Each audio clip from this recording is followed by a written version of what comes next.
Assalamualaikum warahmatullahi wabarakatuh. Perkenalkan, saya Putri Yuliana dengan NIM 22022103 dari Prodi Pendidikan Guru Pendidikan Anak Usia Dini. Video ini dibuat untuk memenuhi tugas UTS Bahasa Indonesia dengan dosen pengampu Dr. Siti Ainim Liusti M. Baiklah, saya akan menerangkan materi tentang kalimat efektif. 1. Pengertian kalimat efektif. Kalimat efektif adalah kalimat yang dapat mengungkapkan gagasan pemakainya secara tepat dan mudah dipahami oleh pembaca. Sebuah kalimat efektif haruslah memiliki kemampuan untuk menimbulkan kembali gagasan-gagasan dalam pikiran pendengar atau pembaca seperti apa yang terdapat pada pikiran penulis atau pembicara. Hal ini berarti bahwa kalimat efektif haruslah disusun secara sadar untuk mencapai daya informasi yang diinginkan penulis atau pembicara. Yang kedua, hakikat kalimat efektif. Kalimat efektif merupakan kalimat yang dengan sadar dan sengaja disusun sedemikian rupa untuk mencapai daya informasi dengan tepat dan baik.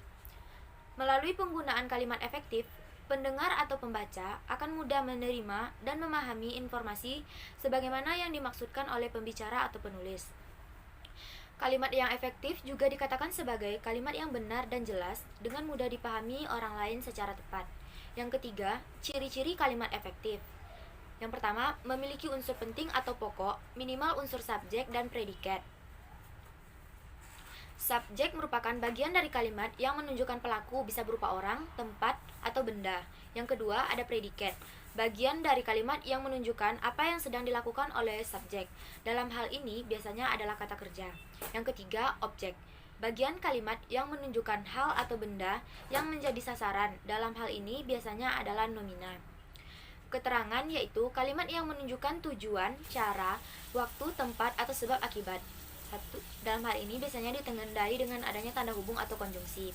Yang kedua, taat terhadap tata aturan ejaan yang berlaku. Yang ketiga, menggunakan diksi yang tepat.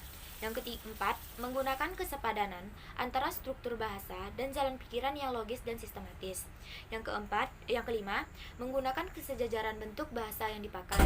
Yang keenam, melakukan penekanan ide pokok. Yang ketujuh, mengacu pada kehematan penggunaan kata.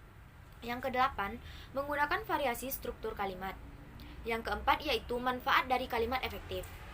Penggunaan kalimat efektif dapat menghemat penggunaan kata maupun kalimat yang kurang sesuai, sehingga menjadi suatu kalimat yang padu, tanpa menggunakan kalimat yang mubazir.